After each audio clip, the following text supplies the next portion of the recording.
In this video, we're going to be talking about surface area. So let's suppose that we have a surface z equal f of xy. We can draw a picture here. Let's say we're in 3D space and we've got some surface that, let's say, looks like that. And then we've got a region of the xy plane. Let's call that R. So we'd be interested in the portion of the surface that lies above that region R. We could just trace up that region, see what that looks like on our surface. And specifically, we're interested in the surface area of our surface above that region R.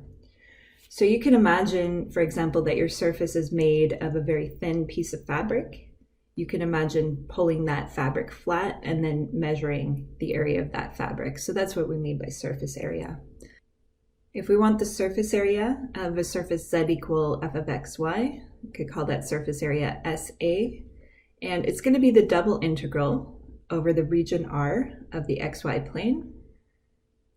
Our integrand square root 1 plus the square of z sub x plus the square of z sub y, and that will be times dA, either dy dx or dx dy. In this problem, we're going to find the area of the intersection of two surfaces. And we've got a hint that comes along with this problem. The area of this ellipse is pi AB. So as we go through the problem, we'll see how that hint comes into play. Okay, let's start by drawing our two surfaces. So first surface, if we drew that in the xy plane, we're looking at this surface here. Drew it in the xy plane, it would have x-intercept of 4 and y-intercept of 5. So we'd have this ellipse in the xy plane. Let's say it looks like that. But because we're in 3D and there's no z in that formula, we've actually got a cylinder. So you could call this an elliptic cylinder. Just a cylinder, but instead of having cross sections that are circles, we've actually got cross sections that are ellipses. So that's our first surface. Our second surface, the z equal 2x plus 3y, is a plane. So let's just say that that plane is slicing through this cylinder here on some sort of angle. And if we actually zoom in on this picture, we can think about the intersection of these two surfaces. So if we think about how our elliptic cylinder and our plane are going to intersect, they're going to intersect to form some ellipse that is tilted in space. So what we want to do is find the area of this ellipse. All right, now the problem at this point is that this ellipse is tilted in space. If this ellipse were just sitting directly in the xy plane, we could think about using our hint directly, but because the x, y, and z coordinates are all changing, that's where we need the formulas for surface area. So we know from our surface area formula that we're going to need the partial derivatives of z. So let's write down our formula for z. So we're talking about the formula for this plane here, z equal 2x plus 3y, and let's calculate the partial derivatives. So z sub x will be 2, z sub y will be 3. And then we know from our surface area formula that the integrand is going to be 1 plus z sub x squared plus z sub y squared. And so in this case, we'd be talking about the square root of 1 plus 4 plus 9 would be root 14. All right, so that's going to be our integrand when we calculate surface area. So we'll say surface area is going to be the double integral over R of, well, if I write it down in general, double integral over R of 1 plus z sub x squared plus z sub y squared, okay, and then times dA. And for this specific example, we're saying that's going to be the double integral over R of root 14 dA. Okay, and then let's take a look at our picture and just figure out what the region R looks like in this context. So region R represents the region of the xy plane that we are integrating over. So in our picture, the region R is this ellipse in the xy plane. So this tilted ellipse that we can see here, that's the area that we want to find the surface area of. But what we're doing the integration over is just that elliptical region in the xy plane. So if we think about what this thing is doing, the integrand is correcting for how tilted our area is in space. Because if your area were not tilted at all, if it were flat, then your area would be the same as the area of R. But the more tilted your surface is in space, the greater the correction factor essentially that you're going to need to represent how tilted that surface is. So what's interesting about this problem is that we have a constant integrand. So that root 14 could just be brought out in front of the integral, and then we could say that's root 14 times the double integral over r dA, where r is just that elliptical region in the xy plane. So this is where the hint is going to come into play, because if you have the double integral over a region r and you're just integrating dA, then that's just asking for the area of your region r.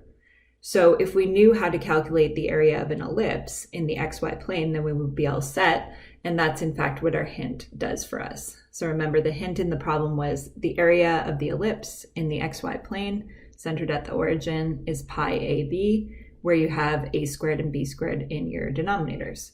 So if we think about what ellipse we have in the xy plane, our region R was the ellipse x squared over 16 plus y squared over 25 equals 1. So the numbers that are playing the role of a and b here, 4 and 5. So therefore, we can go back to our integration and we can say, well, this is going to be root 14 times the area of that ellipse, which is going to be pi times 4 times 5.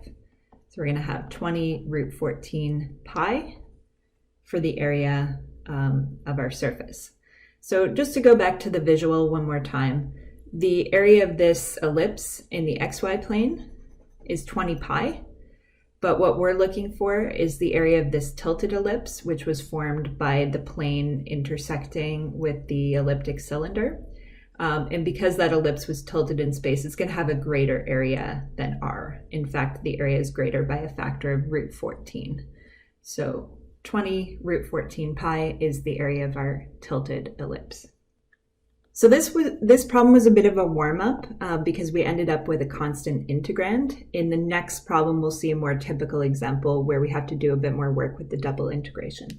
Let's find the surface area of the part of the paraboloid z equal 4 minus x squared minus y squared above z equals 0.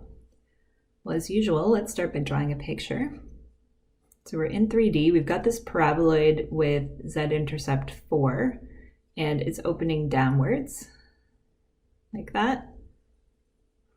And if we were to continue this paraboloid, it would continue down to negative infinity. So in order to make this finite, we're just going to look at the portion of the paraboloid that lies above the xy plane. So we're just talking about this surface, which is infinitely thin. So just imagine a piece of fabric that is in the shape of that surface, and we want to imagine if we pulled that fabric flat, what would be the area of that fabric. So let's start by calculating our partial derivatives here. Z sub x is going to be minus 2x, z sub y is going to be minus 2y, and the integrand that we need for surface area is 1 plus z sub x squared plus z sub y squared, which is going to look like the square root of 1 plus 4x squared plus 4y squared. All right, so that's what we'll be integrating. Surface area is going to be the double integral over r of this 1 plus 4x squared plus 4y squared dA. And let's just talk for a moment in terms of our picture what r represents. So r is the region in the xy plane that is the projection of our surface onto the xy plane. So if you just imagine standing up here with, say, a flashlight, shining flashlight straight down, where's the shadow going to fall in the xy plane? Well, it's going to be this disk here. So let's shade that in. That's r. Those are the x and y values that we want to integrate over. So to find r, we can approach this the same way as we did when we were doing triple integration. We can say, well, r is going to be, or the boundary of r is going to be formed from the intersection of the paraboloid and the xy plane. So we can just set z equals z to find the projection on the xy plane. Our paraboloid 4 minus x squared minus y squared, and our xy plane 0.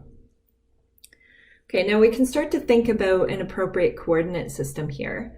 R is actually a disk. It's a circular disk. It looks a little distorted in our drawing here, but it is circular.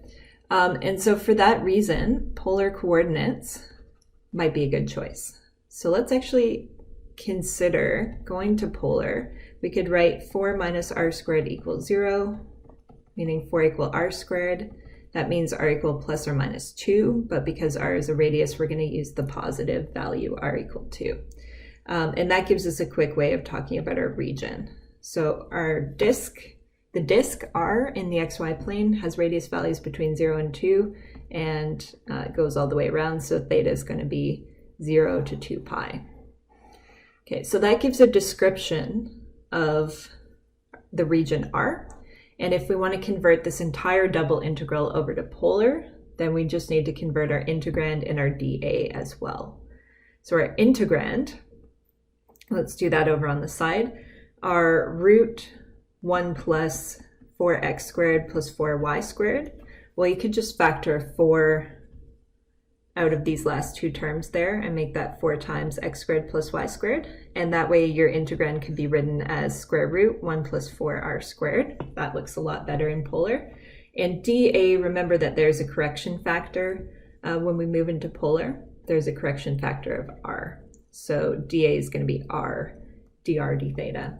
And with that, I think we're ready to write down our surface area integral.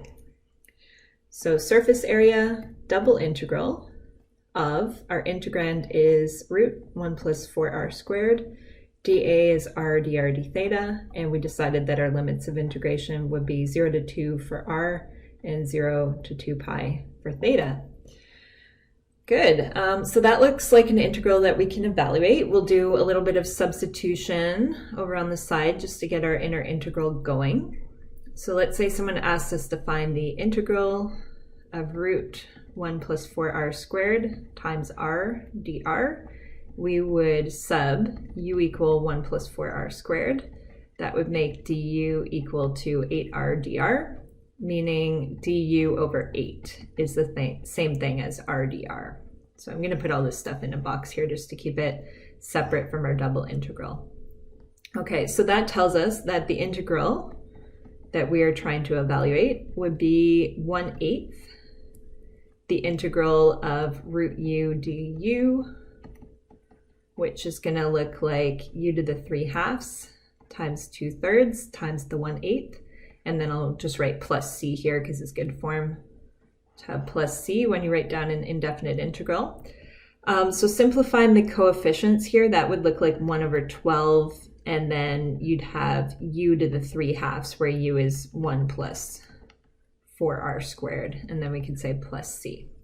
Okay, so we basically worked out the details of that substitution quickly over on the side, and now we can take that back and use that to evaluate our inner integral. So we're getting close to our surface area here. Right, so I think I'll continue the calculation here while we can still see the upper integral. So we'll be integrating from 0 to 2 pi. We will have our d theta at the back here. And thanks to the work that we've just done, we've figured out how to evaluate that inner integral. So it would be 1/12, 1 plus 4r squared to the 3/2, and that needs to get evaluated at r equal 2 and r equals 0.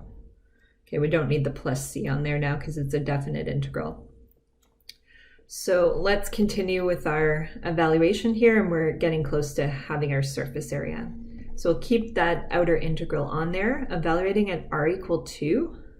Okay, well, I'm going to move the 1/12 up in front because that's going to come up in both our terms. So evaluating at r equal 2, inside the brackets, we'd have 1 plus 16, so 17 to the 3/2.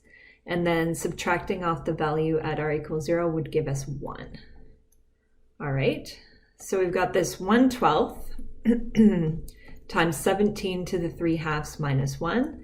And then we're just going to integrate from 0 to 2 pi d theta. So when you integrate your differential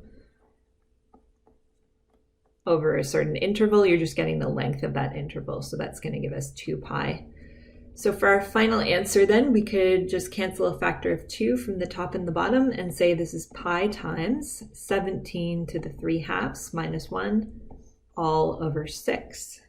And that is our surface area. So let's take a quick look back at our picture. So we integrated over the region R, and this integrand here was basically telling us how distorted each little patch of the XY plane gets when you trace it up to the surface. So you're taking these little patches of your region R, just like that, mapping that up to your surface, and that may well become quite distorted. So we're basically getting a correction factor for each little piece of R for how that area is going to change when we look up to the surface. And if you add up all those little patches, then you get your surface area of your surface.